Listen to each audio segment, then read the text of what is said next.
right, y'all. Y'all know I wasn't going to go the whole day without addressing Jermell Charlo and his comments about Canelo Alvarez. Let me say this. I know Jermell Charlo has some diehard fans. Some of them are bordering on fanatic. And trust me, I can speak on somebody being a fanatic. That's what my name used to be. True fight fanatic. You know, I stopped using that term because it started getting associated with these fanboys. And that's something I just refuse to be. I'm a fanatic for the sport of boxing, but I'm not a fanatic for these fighters, and I just refuse to be that. But I will speak on when I see it, and I see that in a lot of people who don't realize that's what they are. So, what I gotta say about the situation with Jermell? Jermell is a grown man. He's a fighter. He's a boxing fan, I guess. And as a fan of the sport, he's saying Canelo Alvarez is the top dog in the sport, and he's saying that from a fighter's perspective as well.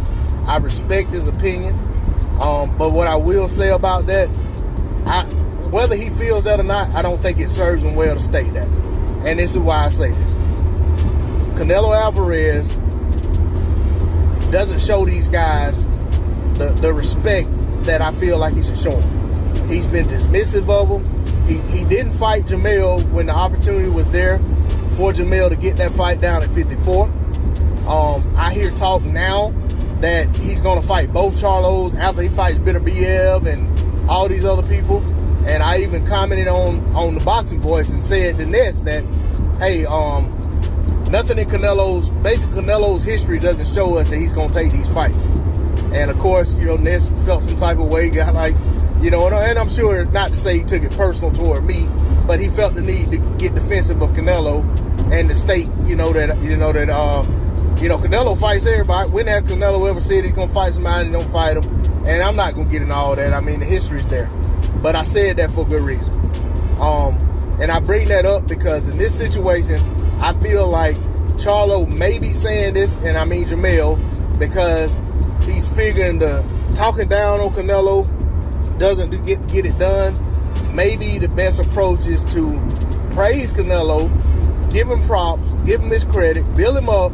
Maybe he'll select you as an opponent, and then when you beat him, you can say, I beat the best fighter in the world. I don't know that Jermell really believes Canelo's the best fighter in the world. I don't believe Jermell honestly thinks Canelo's better than him. I don't know that Jermell thinks Canelo's better than his brother.